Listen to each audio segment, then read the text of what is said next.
Hello there, IELTS students. Welcome to IELTS Podcast. You no longer have to worry, fret or panic about IELTS because we are here to guide you through this test jungle. Enjoy these IELTS tutorials, and if you need more help or want to access the finished online course, you can visit us at IELTSPodcast.com. Hello IELTS students, thank you for choosing to listen to this tutorial from IELTSPodcast.com. My name's Daphne, and in this tutorial, the second one on Task 1 General Training Letters, I'm going to be talking about cover letters, which are quite specific as they require lots of fixed expressions, and informal letters, where you really need to show the examiner you can write in an informal register. This is more difficult than it sounds. As I said before, I'm really enjoying marking so many of your amazing letters. They are really good quality, high level, accurate, innovative, and sometimes so entertaining that I'm smiling when I'm marking them. So thank you for those ones. However, I think that letter writing is sometimes an area which is a bit neglected. That means sort of rather ignored. So in this tutorial, I'm going to try and help you think about the context. That's the situation. This is really important for the cover letters, which is when you're writing for a job. It's not your CV, it's the letter that goes with it. The content, so that's what to write, and the register, that's the level of the formality needed for letters, and to share with you some key functional language which you will need. So what we're trying to do today is understand the question, the setting or the context for the letter. Think about what to write, so that's using the prompts that you're given in the question rubric. You're always given 3 clues or kind of guidance, which is really, really good. Thinking about how creative to be. Is it okay to make up lots of strange facts and information? So yes, especially with the jobs, yes, you do need to do that. Understand how to start and finish your letters, which is really important. And at IELTS level, you cannot make mistakes on this. How to get your letter in a logical order, that's the coherence. And finally, how to use great grammar, but make it sound natural. So I'm going to use 2 letters today, which are part of our IELTS course, which is fantastic. If you haven't looked at that yet, please look online. You'll find all the information about it on the website. Really, really useful. So the cover letters, I'll put these letters on the website page, which connects to this. So the cover letters, this requires what we call functional language. So that's the language you use for performing certain tasks. So a cover letter, as I said, the one that goes with your CV when you apply for a job. So useful phrases are, I'm writing with reference to the position of computer programmer, which I saw advertised in the newspaper or online. Okay, that is how to start the letter. It's really important. Another one, I've previously worked as a programmer for Microsoft, whatever. This was a very successful internship or job or time of my life because I worked with a great team. We did this. Okay, here's another one. I've always been interested in a career in advertising because whatever. I consider myself to be creative, disciplined, motivated. Great chance for you to use some amazing adjectives here. This is all about selling yourself. My skills include an ability to speak languages, fluent English, Japanese, whatever. And then I'd very much like to join your team. And you can see as you listen to those, in fact, pause this and write them down. But as you listen to those, they're kind of in order. They're giving you a really good order. So you're talking about the job, you're telling me what you did before, you're telling me why it was successful, and you're telling me why you want to join that team. So that is the right order to do it in. Okay. So you've got to be concise. You've got to be precise. You don't have many words, do you? And you've got to use this great language and sell yourself. So let's look at an example, and I'm going to show you 2 student letters, which we can go through. So the question is, this is a job application cover letter. This is what it says. Task 1, job application cover letter. You are applying for a job. As well as attaching a CV, you need to write a cover letter explaining your reasons for choosing this particular company and why you would be a good hire. Things to include are 1. This is the clues they give you. Possible qualifications or reasons for you to be hired. your energy and enthusiasm for the job, your past experience in a similar position. So as before, you need to write 150 words, or at least, and the suggested time is about 20 minutes. Doesn't give you long. So here are some extracts. Dear Sir, I'm writing in response to the advert for a dentist in the Jobs Plus newspaper. Okay, great start. I know exactly what the job is, and I know where you saw it. I've attached my documents with this letter, that's the CV, which encompass my curriculum vitae and qualification certificates. Okay, instead of encompasses, I'd say which include, because encompasses isn't quite right there, which include my CV. Those are the documents that they put in. Okay, so I have acquired my undergraduate degree from the renowned University of Toronto, and my academic grades have always been 90%, which is considered as a remarkable achievement. I also done a vocational course of dentist hygienist. Okay, so let's break this down a bit. I've acquired my undergraduate degree from, so I prefer to put in, I've recently qualified from university with a degree in dental hygiene, or whatever it is. Connect it to this whole dentist idea. So rather than I have acquired my degree, I think it's better to say I've recently qualified from University of Toronto with a degree in. Okay. The bit about which is considered as a remarkable achievement, you could always put my tutors or my overall score was always above 90%. I wouldn't put the bit about remarkable achievement. I think that's obvious. I think that's just doesn't really sound very natural. I've also done a vocational course of dental hygienist. Yes, that's fine. I would say I've also completed rather than done, because that's just higher level. And I've added in, which I found very useful. Just to add in that relative clause there, just giving a little bit more information. Okay, so nice. So here we've got, I'm extremely enthusiastic regarding this job in your multi-speciality hospital, as I always aspired of working under your guidance. Okay, that's really nice. I'm extremely enthusiastic, correction should be about this job in your hospital, as I've always aspired to work. So we aspire to something with the infinitive, aspire to work under your guidance. Then it's a bit confused, but what I will correct it would be, currently I specialise in orthodontics and something else. I don't know the words, it's a bit technical here. And I am restless, work tirelessly, and am motivated for treating patients after joining, and can work for approximately 12 hours a day, as I feel satisfied performing dental procedures. Okay, obviously very qualified. Obviously this student probably is a dentist and knows what he's talking about. Although I'm finding this a little bit complicated to read, and it's a bit too long, that sentence.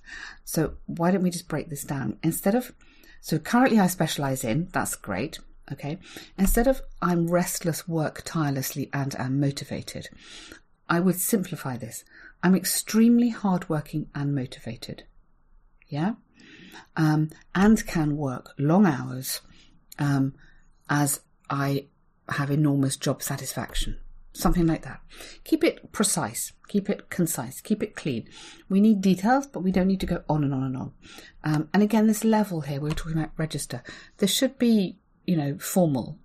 We don't want it to be too chatty. Yeah. After this, we're going into a bit of past experience.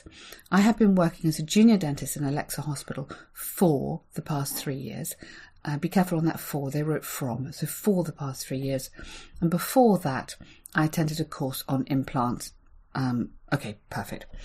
So that's nice previous information, so that's why you're qualified. Very nice ending on this one. It says, I'd be grateful if you would consider me as a suitable candidate for this position. Okay, thank you for your consideration. I await your prompt reply. Okay, and then yours faithfully. So there's lots of good stuff there. So I would just, as you hear, I've just tidied up, added in a few of those fixed expressions I gave you, and just try to make it a little bit, tidier. So it's got useful information, but not too much information. But what I also really like is the context. So they've chosen a job, dentist, given me the relevant qualifications, relevant experience. It's a believable letter. I have to believe it. The letters that don't work are the letters which are too general. Want to apply for the job. and then doesn't tell me which job. I need to know which job it is. That's where you have to be creative. There's another one here. Dear Sir, Madam. Okay, it should be a comma after that, not a full stop. Dear Sir, Madam. I'm writing to request you to consider me for the job vacancy of financial analyst at your firm. Okay, so I'm going to just slightly shift that. I'm writing in reference to the job. So I really think that is the best start. I'm writing in reference to the job vacancy, for a financial analyst at your firm. They carry on. I have a professional certification that meets the requirement of the position advertised by your company. Okay, that's fine. I will then put after that, I completed my professional studies as a certified chartered accountant 2 years ago, and I'm capable of analysing and evaluating the financial statements for the purpose of management reporting. Okay, so very technical detail here about what the chartered accountant does, but this is excellent because it's precise information. It's giving the examiner really high level vocabulary. Very nice for like verbs here, and also good grammar. Capable of analysing and evaluating, so good structure there. On verb patterns, financial statements for the purpose of, all very, really good stuff. This is nice. Then they say I could provide recommendations. So, regarding the course of action that is required to be taken to rectify financial issues faced by the company. Okay, for me this is a bit too detailed. Okay, it's not a real job. I don't need all this. It's getting complicated. But what I would do is put, additionally, I have experience in rectifying financial issues or advising on complicated financial issues faced by the company. So use a bit of it, but put in, I have experience in. So these are my expressions I want to use here.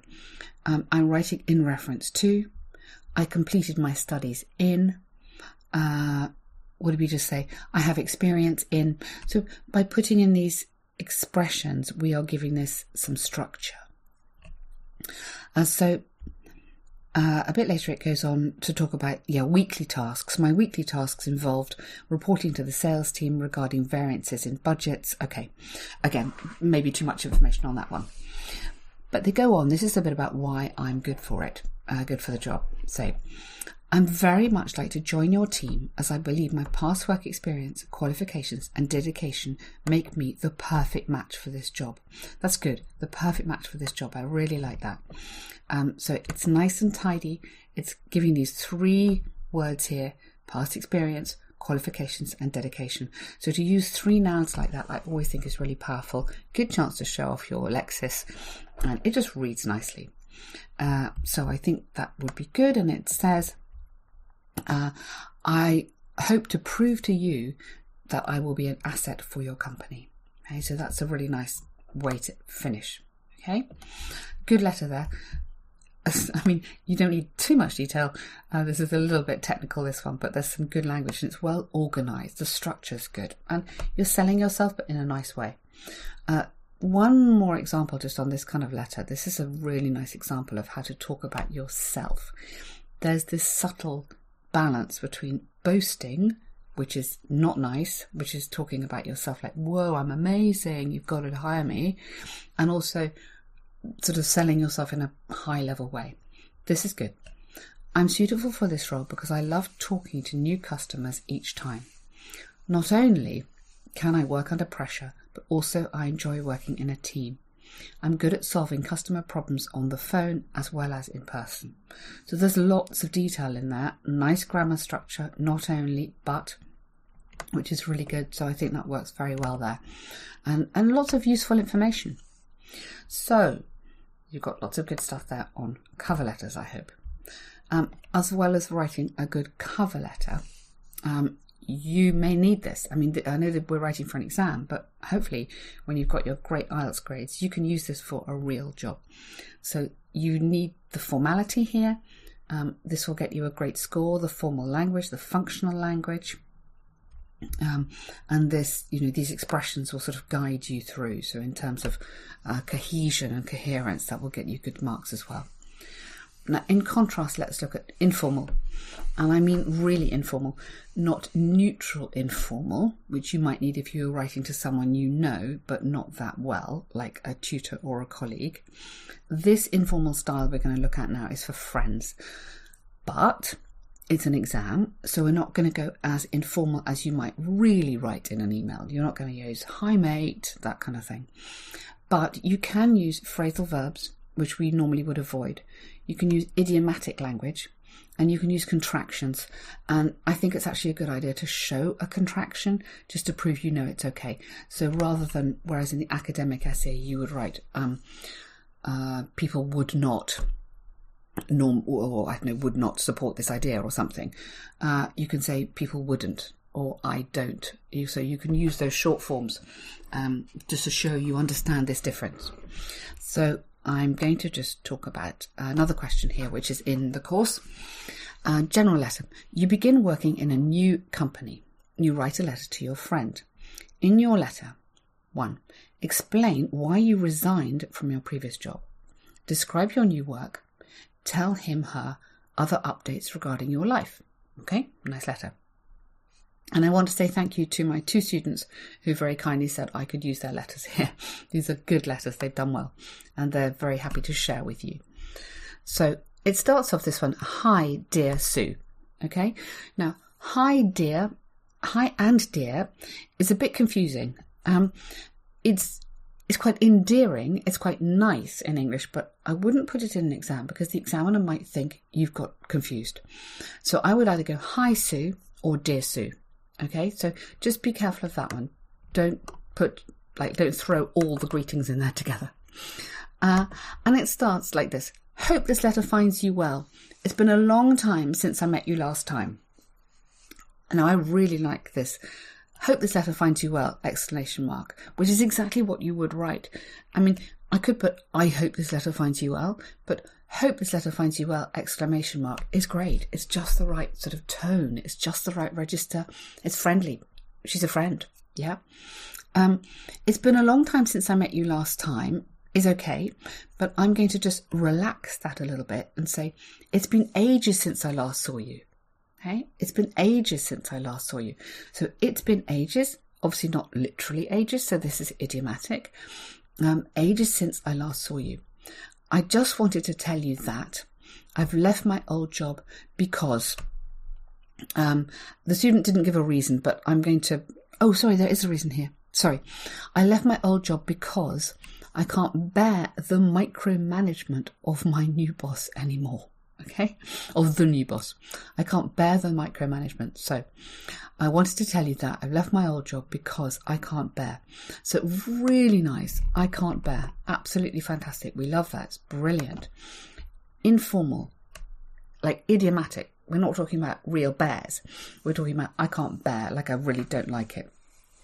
The micromanagement of the new boss anymore. It used to be a great job until the reorganisation happened. Okay, so really, really good stuff. It used to be good, it's not good anymore. So I quitted. So it's not quitted, it's not a regular verb. So I quit, Q-U-I-T, and have been busy finding a new job. So that little paragraph there very neatly answers all those questions. Why you resigned, yeah, and what it's kind of starting to go into what you've been doing. The tone for me is absolutely right. Informal, friendly. We've got contractions. So we've got the, it's been ages, just wanted to tell you, can't bear micromanagement, so I quit. All these sort of things is absolutely right. Next paragraph. Fortunately, last week, I got a new job with a decent salary. Okay, so with a decent salary. Now, decent salary is absolutely great for this. In a formal writing, I would not use the word decent because it is like a quite informal word. It's not academic. In a formal writing, I would say a very well paid job, or I would say a well remunerated is a good one. Well remunerated job. But this is just right for here with a decent salary. It's great because I've moved up the ladder by changing companies. Okay, moved up the ladder. Again, another lovely idiom here. You're not literally climbing a ladder, but you're going up. You got promoted, basically. So you're going up the company. So really, really nice there. My job roles are similar to what I did before, in that I'm in charge of the development of the new recommender system, which guesses and suggests what our customers would probably buy. Okay, so this is quite technical, it's quite specific, but it's fine because I assume the friend knows what she's talking about. So I'm in charge of the development. Yeah, the job roles are similar. There's lots of really, really nice stuff here. It's fascinating work, although a bit demanding. Okay, so it's fascinating work, although a bit demanding. So nice, the kind of natural language that you really would use. Final paragraph. One last thing I didn't tell you. I'm engaged. Okay. Now, there's a bit of punctuation stuff going on here. So one last thing I didn't tell you. Hyphen or dash. I'm engaged to the guy you've heard of. Don't overuse this punctuation. It's okay because this is what you really would write in a real letter. But don't use it too much because quite often instead of punctuation, we could be using a connecting word. I'm engaged to the guy you've heard of or the guy I told you about. He works as a product manager at Macro Hard Company. And then this is great. I think we should have dinner together sometime. Does next weekend work for you? Question. Waiting for your reply. Exclamation mark. And then best wishes. Okay. Or you could have love or see you soon. Would all be fine. Maybe I wouldn't go best wishes. Maybe I think love or see you soon might suit the tone of it better. But you can probably hear from this, and even the way I'm reading it, it reads very naturally. So the informal work on register is absolutely right. It's friendly, it's chatty, it's answering the question, it's telling me what I want, but also it's showing the examiner, yeah, I get this. I know what you want here. You know, I'm engaged, not I am engaged. One last thing I didn't tell you. I mean, this is really, really lovely. So good one there. Very good. Here's another similar. It's the same title about just update on the job. Dear Fred, I hope you and everyone in your family are in good health.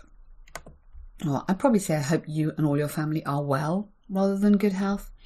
I'm writing this letter to share my experience of working at a new place. So again, I'm going to just make that more informal. So rather than I'm writing this letter to share, I just use this word just, like I have. I just wanted to write and tell you my news. Or I just wanted to write and tell you what I'm up to. So we use just a lot here. It's very frequently used. I just wanted to write and tell you my news or what I'm up to. As you know, I started working in a nursing home after passing my registered nurse license entrance exam. At the beginning, I had high expectations and was excited to work as a nurse.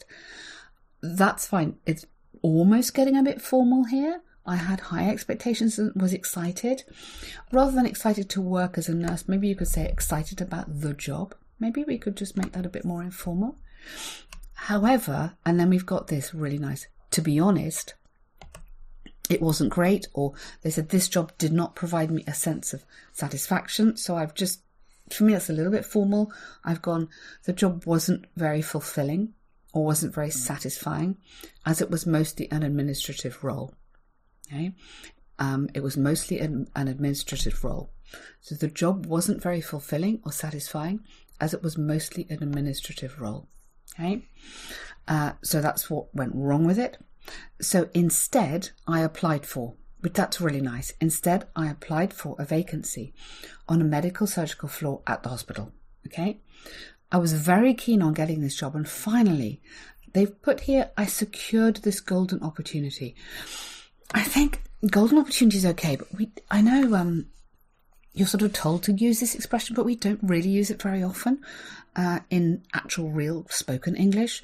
So because this is informal, I've just changed this. I was very keen on getting this job, and finally I got lucky. So I got lucky is something that we could say. I'm really enjoying this new work life with challenging responsibilities. And then it goes on to details. I sit with the patients, I go to meetings, I work as a team leader. Okay, so telling me a bit what's going on in the job. But I think there's lots of nice stuff in there. There's a few things you'll see when I put this at the bottom. There's a few things that look a little bit formal, which we've tried to relax. But the content is really great. There's lots of information. They've really built a context. They built a story around this letter. And that for me is really, really important. We talked about being creative. We talked about understanding why you're writing. And you need to, I know you only have 20 minutes, it's not long, but you need to build the story so it makes it believable. And for me, this is really believable. It's great stuff. So it's been a long day finish. It's been a long time since I heard from you. Do write back when you have time. Really good. Do write back. So using these sort of command structures, do write back when you have time, is informal and it works. It's really good to show this because there are not many opportunities to show this in your writing. So this is lovely. So they put love and regards, which is okay. Maybe a bit confusing to have love and regards. Regards is a bit formal. Love is quite friendly. So I will put love or best wishes or, or see you soon, something like that. And signing off. So that is really, really good. So there we go. That's it for the second one on podcast on letters. I hope you found this useful. So we've looked here at 2 more types of general letters. Cover letters for jobs and informal ones. So that would work for friends, for members of your family, that sort of thing. And I hope I've given you some useful expressions and some ideas about context, content and register. If you are struggling with your IELTS preparation and you want to get some super friendly professional help, don't forget, sign up for the podcasts and emails at IELTSPodcast.com, full of tutorials and guidance, and get involved in the course, which gives you lots of essay feedback, specific modules on Task 2 writing, which people find really, really hard. It's brilliant, really helpful. And if you've got a friend who's also working towards IELTS, share this podcast with them. So good luck to all of you with your preparation. I'm Daphne and thank you for listening.